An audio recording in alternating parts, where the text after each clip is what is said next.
اعوذ باللہ من الشیطان الرجیم بسم اللہ الرحمن الرحیم۔ میرے نوجوانوں، خاص طور سے تم اس لیے آج مخاطب ہو کہ آج ایک خاص واردات قلبی کا میں ذکر کرنا ضروری سمجھتا ہوں۔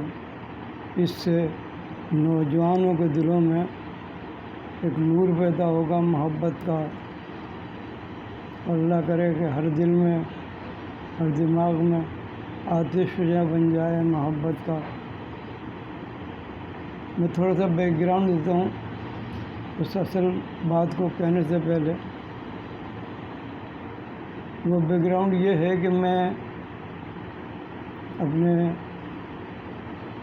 ملازمت، سرکاری ملازمت کے دوران میں نے ہومیوپیتھک پریکٹس شروع کر دی تھی، اور اس میں ایک بہت ہی قابل اور بہت ہی عمدہ قسم کے مہربان شفیق ایلوپیتھ ڈاکٹر تھے، مشرق پاکستان سے آئے ہوئے تھے۔ بہرحال ان کی نظر مہربانی ہو گئی مجھ پر، اور ایک دوا سے ان کو فائدہ پہنچ گیا،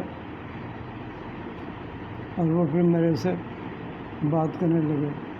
میں نے درخواست کی کہ آپ تو اصل میں ڈاکٹر ہیں، میں تو ڈاکٹر بننے کی طرف جا رہا ہوں، تو یہاں ہمارے یہاں ایناٹومی، فزیولوجی، پروگنوسس، ڈائگنوسس کے اوپر کوئی بات ہی نہیں ہوتی، کوئی ایسی بات نہیں ہوتی جس سے کہ عقل کے اندر کوئی خاص قسم کی فکر پیدا ہو۔ تو بات یہ ہے کہ اس فکر کے لیے، اس فکر کو پیدا ہو جائے اور میں صحیح معنوں میں ایناٹومی اور فزیولوجی اور پروگنوسس اور ڈائگنوسس کے طریقے کو ایلوپیتھ طریقے پر سمجھ جاؤں، اور پھر اپنی ادویات کو اسی پیمانے پر رکھ کر، کیونکہ ظاہر ہے کہ یہ ہومیوپیتھی جو ہے نا، تو ہم بحث تو کرتی ہے ایلوپیتھ کے اوپر، لیکن بعد میں میڈیسنز جو ہے نا وہ اپنی پرسکرائب کرتی ہے۔ اس نے ایک نئی چیز ایجاد کی، وہ سمپٹمولوجی۔ وہ یہ نہیں دیکھتا کہ مرض کیا ہے، بلکہ ہومیوپیتھک میں یہ دیکھا جاتا ہے کہ مریض کیا کہہ رہا ہے۔ مثال کے طور پر آپ نے یہ بات بتائی کہ بھائی یہ پریشانی ہے، بخار ہو جاتا ہے، کمزوری محسوس ہوتی ہے، یہ وہ، لیکن میں ذرا سی حرکت کرتا ہوں تو بس میری پریشانی بڑھ جاتی ہے۔ اب اس حرکت پہ کرنے پر میرے کان میں، میرے دماغ میں جو بات آئے گی، میں اس کے اوپر ہومیوپیتھک کی دوا ایڈجسٹ کروں گا، اور ایسے کئی چیزیں دیکھی جاتی ہیں، اس کے بعد وہ دوا پرسکرائب کر دی جاتی ہے، دے دی جاتی ہے، اور مریض ٹھیک ہو جاتا ہے۔ ایک صاحب نے کہا کہ میں جیسے ہی بہت اپنی پریشانی بتا رہے ہیں، مجھے بات میرا خراب ہو رہا ہے، تو ٹھیک نہیں ہوتا، اور پھر کہنے لگے کہ ڈاکٹر صاحب میں بتاؤں کہ میں جیسے ہی ناشتے سے فارغ ہوتا ہوں یا کھانے سے فارغ ہوتا ہوں، فوراً مجھے باتھ روم بھاگنا پڑتا ہے۔ بس میں نے اس ایک سمٹم سے، اس ایک بات سے ایک دوا میرے دماغ میں آ گئی، اور وہ میں نے انہیں دے دی۔ الحمدللہ پہلی خوراک میں ان کو فائدہ ہو گیا۔ تو یہ وجہ ہے، یہ چیز ہے۔ میں نے بہرحال بڑی محنت سے ڈاکٹر صاحب سے سیکھا۔ ان کی کلینک پہ جاتا تھا، بڑی مریضوں سے بھری رہتی تھی ڈاکٹر صاحب بھی اتنے مہربان ہوئے کہ پیچیدہ مریضوں کو میرے سامنے ڈسکس کرتے تھے اور مجھے بتاتے تھے۔ غرض کہ ایک موقع ایسا آیا کہ ڈاکٹر صاحب نے میری پیٹھ ٹھوکی اور کہنے لگے ڈاکٹر صاحب آپ ڈاکٹر بن گئے۔ بہرحال وہ دوسرا واقعہ کبھی آئے گا۔ میں یہ بیک گراؤنڈ بتا رہا تھا کہ میں ہومیوپیتھک ڈاکٹر ہوں، تو اس کی وجہ سے، ڈاکٹر ہونے کی وجہ سے، میں نے کرونا میں اپنے آپ کو گھر میں 2 سال تک روکے رکھا، گھر سے باہر نہیں نکلا۔ بڑھاپا بھی ٹھیک ٹھاک تھا، 80 سے اوپر تھا، میں 80 پلس تھا، تو ظاہر ہے اس تمام چیزوں کو دیکھتے ہوئے میں یہ تو نہیں کہتے کہ اپنی احتیاط سے بچ گیا، اللہ کی طرف سے حکم تھا بچ گیا۔ تو بہرحال میرے اس بیٹھنے سے گھر میں میرے چلنے پھرنے میں رکاوٹ پیش آ گئی ہے۔ میں چل پھر نہیں سکتا آسانی سے، زیادہ نہیں چل سکتا، مسجد نہیں جا سکتا، میرے پیر کام نہیں کرتے۔ تو میں آج کل اپنی بڑی بیٹی کہ آئبہ ہوں، تو جمعہ کا دن تھا، جمعہ کے دن وہ بچی انتظام کر دیتی تھی لوگوں کو، کسی کو انتظام کرتی تھی وہ میری مسجد تک چھوڑائیں۔ لیکن کل جمعہ کے دن کچھ ایسی پریشانی تھی گھر میں کہ وہ انتظام نہیں ہو سکا۔ میں نے بچی کو ہی منع کر دیا کہ نہیں پریشان ہونے کی ضرورت نہیں، اب میں آہستہ آہستہ جاؤں گا اور مسجد سے ہو کے آ جاؤں گا۔ وہ 3 فرلانگ کے اوپر تقریباً ہے۔ جیسے اگر لطیف آباد سے دیکھیں تو ریلوے کا پھاٹک ہمارے گھر سے، یہاں کوٹا ٹاؤن سے دیکھیں تو یہاں پر ایک عثمان مسجد ہے، 3 ایسے اگر دیکھیں تو اتنا فاصلہ ہے، 3 فرلانگ 250-300 قدم بنتے ہیں، تو اس کے 400 قدم بنتے ہیں یہ مسجد جو ہے۔ تو میں نیچے اتر کے میں نے سیدھے ہاتھ پر اپنے بائیں ہاتھ کے اوپر میں مڑ گیا، کیونکہ وہ سیدھے ہاتھ پر سیدھا جانا تھا، اس کے بعد وہ مسجد آنا تھی۔ جیسے ہی میں سیدھی طرف گیا، الٹی بائیں طرف گیا، ادھر سے گلی آ رہی تھی، اس میں سے ایک اسکوٹر والا آیا تیزی سے، میں بہرحال چوکنا ہو گیا کہ بچ جاؤں اس سے، لیکن اس نے آ کر میرے پاس موٹر سائیکل روک لی اور کہنے لگا یہاں مسجد کہاں ہے؟ میں نے کہا بیٹا یہ مسجد تو آگے سامنے ہے، یہاں نماز کس وقت ہوتی ہے؟ میں نے کہا جی یہاں 1:30 بجے نماز ہوتی ہے اور میں اسی نہیں جا رہا ہوں، ابھی تو ٹائم ہی نہیں ہے، 1:15 بج رہا ہے۔ میں نے کہا جی آئیے آپ میرے ساتھ بیٹھیے۔ لیجیے صاحب، کیا اللہ نے انتظام کیا میرا، غیب سے ایک آدمی کو بھیجا اور مسجد تک پہنچا دیا۔ یہ جو مہربانی اللہ تعالیٰ کی ہوئی، بس میں غرق ہو گیا اللہ تعالیٰ کی محبت میں۔ ہائے ہم اس سے کتنی غفلت کرتے ہیں، اپنے مولا سے کتنی غفلت کرتے ہیں، ہم اس کی مہربانیوں کی طرف توجہ ہی نہیں دیتے۔ ہم سے صبح سے شام ہر قسم کی سہولت اللہ فراہم کر دیتا ہے، اور ہم ایک لمحے کے لیے اپنے اللہ کو یاد نہیں کرتے۔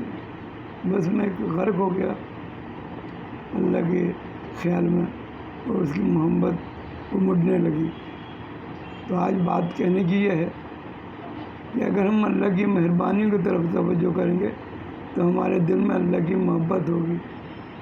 جب اللہ کی محبت ہوگی تو اللہ کی مخلوق کی محبت ہوگی۔ بالکل یہ ایک چابی ہے، اللہ سے محبت کرنے والے مخلوق سے محبت کرتے ہیں۔ میرے نوجوانوں، میں نے آپ کو یہ بتایا کہ آپ کو اللہ کو خوش کرنے والے بن جائے، اور اللہ کو خوش کرنے کا طریقہ سب سے بڑی بات یہ ہے کہ آپ جب اٹھیں صبح، اگر آپ نوجوان ہیں، اپنے والدین کو، اپنے بہن بھائیوں کو صحت کے ساتھ دیکھ لیں، پہلے تو انہیں سلام کریں اور پھر اللہ کا شکر ادا کریں کہ وہ آپ کو صحیح سالم نظر آئے۔ کوئی اسکول جا رہا ہے، کوئی اپنی جاب پہ جا رہا ہے، غرض کہ یہ جو آپ شکر ادا کر رہے ہیں نا اللہ کی اس نعمت کا کہ اس نے صبح کے وقت میں آپ کے خاندان کو محفوظ اٹھا دیا۔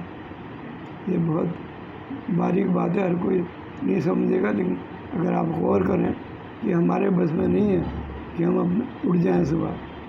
ترکی میں کیا ہوا تھا، 4:30-5 بجے اللہ کی طرف سے بلاوا آ گیا اور زلزلے نے تہس نہس کر کے رکھ دیا، کوئی اٹھ سکا نہیں۔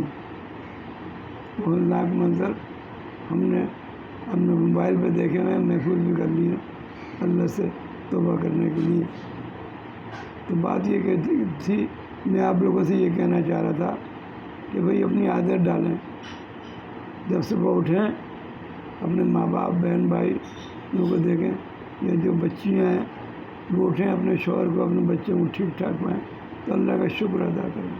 اللہم لک الحمد لک الشکر۔ اب یہ ایک میری بہن نے، خالصات بہن نے مجھے بتایا کہ ماشاء اللہ وہ بہت پرسکون ہے، اس کے بچے فرمانبردار ہیں اور وہ اس کا بہت خیال رکھتے ہیں، تو مجھے بڑی خوشی ہوئی، کیونکہ اس زمانے میں سب سے بڑی پریشانی یہی ہے کہ اولاد بدتمیز ہو گئی ہے، ایٹیکیٹس نہیں سکھائے جاتے اسکول اور کالج اور یونیورسٹی میں، مغربی رنگ کے اندر اولاد خود سر ہو جاتی ہے۔ تو بہرحال یہ بات تو میں کئی مرتبہ کہہ چکا ہوں، بات کہہ رہا تھا کہ اللہ کی مہربانیوں کو یاد کر کے اللہ کو یاد کریں، اللہ کا شکر ادا کریں۔ جب آپ کسی چیز پر شکر ادا کرتے ہیں تو اللہ تعالیٰ وہ نعمت بڑھا دیتے ہیں۔ یہ بات میں مسلمانوں کی رہنے کی حیثیت سے کہہ رہا ہوں، لیکن ہر دھرم میں، ہر مذہب میں 100% اللہ کی طرف سے یہ بات موجود ہے۔ اب ہم محسوس کریں یا نہ کریں، ہم اسے جانیں یا نہ جانیں، ہماری پریکٹیکل لائف میں آپ کو بہت سی باتیں ایسی ملیں گی کہ آپ حیرت زدہ رہ جائیں گے۔ یہ آپ کو ایک مثال بتائی، ایک دوسری مثال میں جلدی سے بتاتا ہوں۔ میرے مرشد جب حیات تھے حضرت مولانا حکیم اتر صاحب، تو ان کے اشعار کی کتاب پر شعر کہا کرتے تھے اللہ والے، اور اس میں بڑا ہی یعنی سبق ہوتا تھا۔ تو ان کے ایک مرید نے بہت ہی اچھی خوبصورت شکل میں ان کے تمام اشعار کو بڑی چمکیلی اور چکنے کاغذ پہ، بڑے رنگ برنگی رنگین کاغذ میں، بہت نقشین کتاب، کیا بتاؤں کیسی خوبصورت کتاب بنائی شافی آپ کے اشعار کی۔ تو حضرت بھی بڑے خوش ہوئے، پھر اس کتاب کو دکھا کر اور مریدین سے کہا کہ بھائی اس کتاب کو ضرور لے لیں، اس پہ بڑی محنت ہوئی ہے، بڑی خوبصورت کتاب ہے۔ خیر لوگوں نے لیا، اب میں نہیں لے سکا، کچھ پیسے میرے پاس کم تھے، ایک جمعے سے پہلے میں نے اس کو حاصل کر لیا۔ اب میں آپ کو اللہ کی مہربانی کا ذکر بتانے چلا ہوں۔ اب میرے دماغ میں یہ بات تھی کہ جمعے کے دن میں جلدی جاؤں، کتاب کو بغل میں دباؤں، حضرت کو دکھاؤں کہ میں نے خرید لی ہے۔ بس یہ تمنا لے کے میں جمعے کے دن اٹھا، دیکھیں قسمت کی بات ہے کہ جلدی کرتے کرتے بھی اتنی دیر ہو گئی، جب میں وہاں پہنچا تو پوری خانقاہ آدمیوں سے بھر چکی تھی اور مجھے بالکل دروازے پہ جگہ ملی۔ میرا دل مرجھا گیا، میری بغل میں وہ کتاب تھی، میں نے کہا ہائے میں حضرت کو یہ کتاب نہ دکھا سکوں گا، پتہ نہیں مجھے بعد میں حاضری کا موقع ملتا ہے کہ نہیں موقع ملتا، کیونکہ بعد میں بھی حضرت حاضری کا موقع فرماتے تھے، دے دیتے تھے۔ تو پھر میں بہرحال دہلیز میں ہی بیٹھ گیا۔ مجلس ختم ہونے کے بعد حضرت کے اشعار پڑھے جاتے تھے، تو مجلس ختم ہوئی تو حضرت نے حضرت محبوب کہا بھائی فلاں میرا کلام سناؤ۔ جو صاحب کلام سنانے کھڑے ہوئے تو وہ پرانی والی کتاب جو تھی پہلے کی، اس میں سے سنا رہے تھے۔ تو اس کتاب میں کہیں کوئی کسی شعر میں کوئی کمی یا کوئی جو ہے، میں تو سمجھتا نہیں ٹیکنیکل بات شاعری کی، شاعری سے نابلد ہوں، اور میں نے شاعری کو اپنے بھی نہیں، میں سر سید احمد خان کا پیروکار ہوں۔ سر سید احمد خان شاعری کو پسند نہیں کرتے تھے، اس وجہ سے پسند نہیں کرتے تھے کہ قوم میں جب زوال میں چلی جاتی ہیں تو شعر و شاعری کرتی ہیں۔ خیر بہرحال تو ایک صاحب نے پڑھنا شروع کیا، تو اس کلام میں کہیں کچھ کمی واقع ہو رہی تھی۔ آپ نے کہا بھائی وہ کتاب لے کے آؤ، اس میں اس کو صحیح دیکھو کیا لکھا ہے اس میں۔ بس میں نے وہاں پیچھے بیٹھا ہوا تھا دروازہ، میں نے کہا حضرت یہ رہی کتاب۔ انہوں نے میری طرف دیکھا اور نئی کتاب کو دیکھ کے وہ مسکرا دیے، میرا مراد پوری ہو گئی۔ پھر وہ کتاب چلتے چلتے حضرت کے پاس جو صاحب پڑھ رہے تھے ان تک پہنچ گئی، اور اس میں سے وہ کلام نکال کے پڑھ لیا گیا۔ مگر اس سے بھی آگے ایک بات بتاؤں آپ کو، اس کے بعد موقع اللہ میں نے یہ دیا کہ میں آپ کے جو حجرہ تھا اس میں مجھے اللہ تعالیٰ نے جانے کا موقع عنایت فرما دیا۔ حضرت کچھ تھوڑے سے مہربان تھے، کچھ لوگوں کو آنے دیتے تھے، تو بس میری خوش نصیبی تھی کہ میں بھی وہاں پہنچ جاتا تھا، تو اس روز میں پہنچ گیا۔ باتیں ہو رہی تھیں، اچانک مجھے بولنے کا موقع دیا تو میں نے کہا حضرت یہ جو آپ کی کتاب چھپی ہے نا، اس کا جو سر ورق ہے وہی لاجواب ہے، اس سے ہی پتہ نہیں کیا کچھ مطالب حاصل ہوتے ہیں۔ کہ ڈاکٹر صاحب ذرا آپ خاموش ہو جائیں، میں جن صاحب نے کتاب چھاپی ہے نا ان کو بلاتا ہوں، ان کے سامنے اس کی تعریف کریں۔ انہوں نے وہ ڈاکٹر مقیم صاحب تھے، لاہور سے آئے تھے، تو ڈاکٹر مقیم صاحب کو بلایا گیا، وہ بھی ہومیوپیتھک ڈاکٹر تھے۔ خیر وہ میرے سے عمر میں زیادہ تھے اور بہت پریکٹس تھی ان کی۔ خیر اس کے بعد میں انہوں نے وہ چھپوائی کتاب بڑی محبت سے، کیسی خوبصورت کتاب ہے کہ میں بیان نہیں کر سکتا۔ خیر میں ان کے سامنے جب میں نے سر ورق کے اوپر بیان کرنا شروع کیا، تو اللہ تعالیٰ نے کوئی ایسے مضامین دماغ میں ڈالے کہ میں نے 15 منٹ تو صرف سر ورق پہ بات کی، پھر جہاں سے جو پیج کھولتا تھا اس کی رنگینی کے اوپر میں بات کرتا تھا۔ آپ یقین کریں کہ جس کتاب کو میں صرف دکھانا چاہتا تھا حضرت کو اور خوش کرنا چاہتا تھا، نہ صرف یہ کہ حضرت خوش ہو گئے، بلکہ جب میں نے اس پہ اپنے خیالات کا اظہار کیا تو بہت بہت خوش ہوئے، اور جنہوں نے چھاپی تھی نا کتاب وہ تو میرے گرویدہ ہو گئے کہ بھائی آپ نے تو میری محنت کو وصول کر دیا۔ تو بات یہ ہے کہ دیکھیں یہ ہے غیب کی مدد، میرے دل کی چاہت تھی اللہ کی طرف، تو اللہ تعالیٰ نے کیسے خوبصورتی پیدا کی، میں صرف دکھانا چاہتا تھا، اللہ نے اس چاہت کو پوری محفل میں بکھیر دیا، اور دنیا کو پتہ چلا کہ حضرت کی وہ کتاب کیا ہے۔ یعنی جو حاضرین تھے وہ بھی نہیں سمجھ پا رہے تھے کہ یہ کتاب جو آ گئی ہے اس میں کیا کیا خوبیاں ہیں پرنٹنگ کے اعتبار سے۔ تو یہ دیکھیں یہ اللہ کی مہربانی نہیں ہے۔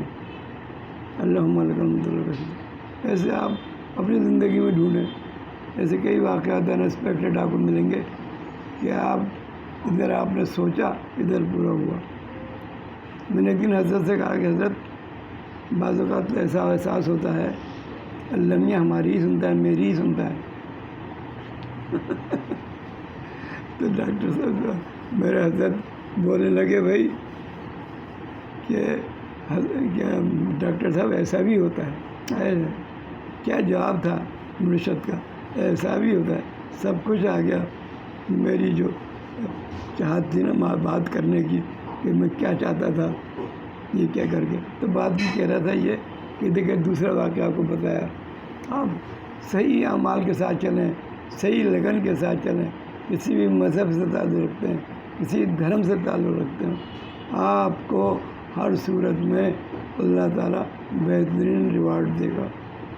دیکھنا ہر مذہب میں اچھائیاں ہی اچھائیاں ہیں، برائی کی طرف تو کوئی کہتا ہی نہیں ہے کہ آپ جھوٹ بولو، آپ غیبت کرو، آپ دھوکہ دو، آپ شراب پیو، توبہ آپ زنا کرو، کوئی مذہب نہیں کرو، سب روکتے ہیں، لیکن بہرحال کتنے لوگ اس پر عمل کرتے ہیں، بات یہ ہے۔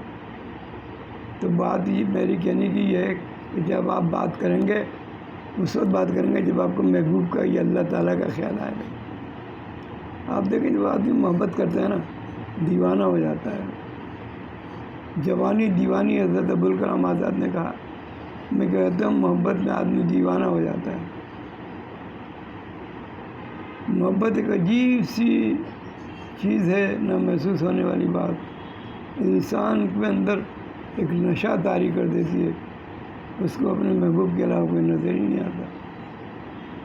محبوب جیسے چلتا ہے وہ اس کے مطابق چلتا ہے، محبوب جیسے ہاتھ ملاتا ہے وہ بھی اسی طرح ہاتھ لانے کی کوشش کرتا ہے۔ اسی بنیاد پہ ہم یہ کہتے ہیں کہ اپنے پیارے آقا حضرت محمد مصطفیٰ صلی اللہ تعالیٰ علیہ وسلم کے طریقوں پہ چلیں گے تو وہی بات ہو جائے گی کہ ہمارے محبوب ہیں وہ اس طرح سے بیٹھتے تھے، اس طرح کروٹ لے کے سیدھی کروٹ لے کے سوتے تھے، اور سیدھا قدم جو ہے نا سیدھا قدم باہر نکالتے تھے بیت الخلاء سے، سیدھا قدم مسجد میں داخل کرتے تھے۔ میرے حضرت نے یہ بتایا کہ آپ ہر اچھی جگہ جہاں داخل ہوں، جہاں امن کی جگہ پہ جب آپ داخل ہوں تو آپ سیدھا قدم رکھیں، تو آپ اس سے پورے آپ تو میں بیت الخلا جائیں گے تو الٹا پیر نہیں ڈالیں، کیونکہ وہ امن کی جگہ نہیں ہے۔ تو میری بات کہنے کی آج یہ تھی کہ میرے نوجوانوں، اللہ سے محبت کریں گے تو مخلوق سے محبت پیدا ہوگی، اللہ سے محبت کریں گے تو مخلوق سے پیدا ہوگی، اور اس کے لیے یہی ہے کہ آپ طریقے سے اللہ کو خوش کرنے والے بن جائیں۔ اس کا بہترین چیز تو آپ کو یہ ہے کہ اپنے صحبت کا اچھا کریں۔ صحبت نے بگاڑ رکھا ہے، صحبت آپ کو اچھی کریں، اچھے لوگوں میں بیٹھیں، اچھی باتیں آپ کے کان میں سنیں گے تو کوئی بھی انسان خود اپنے طور پہ زہر نہیں کھاتا۔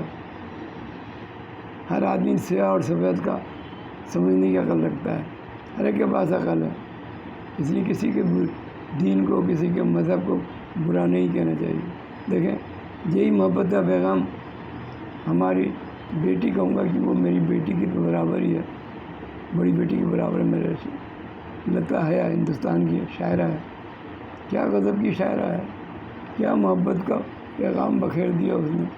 اردو اور ہندی کر کے جو پاکستان اور ہندوستان کی جو تفریق ہے اس کو اس نے بالکل کھول کے رکھ دیا کہ بھئی آپ کیوں آپس میں لڑتے ہو۔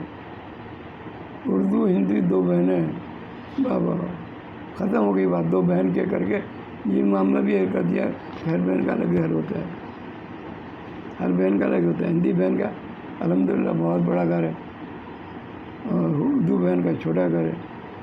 ظاہر ہے جتنی استطاعت ہوتی ہے، ہماری تعداد ہی اتنی تھی کہ ہمیں چھوٹا گھر ملنا تھا، اور ماشاءاللہ بہت ہے۔ بات یہ ہے کہ لتا حیا نے کیا کہا کہ اردو ہندی دونوں بہنیں ہیں، یہ لفظ اس جملے نے تمام تفریقیں ختم کر دیں۔ ایسے کہہ رہا ہوں میرے نوجوانوں، آپ ذرا سوچو کہ آپ کس طرح سے دنیا کو محبت کی زنجیر میں باندھ سکتے ہو۔ بس اللہ کی محبت پیدا کرنے کا طریقہ میں نے آپ کو بتا دیا، طرح طرح سے اس کی عنایتوں کا، مہربانی کا آپ دھیان کرو گے تو پھر آپ کی دل میں اللہ کی محبت پیدا ہو جائے گی۔ آج کا ویلاگ اسی پر میں ختم کرتا ہوں۔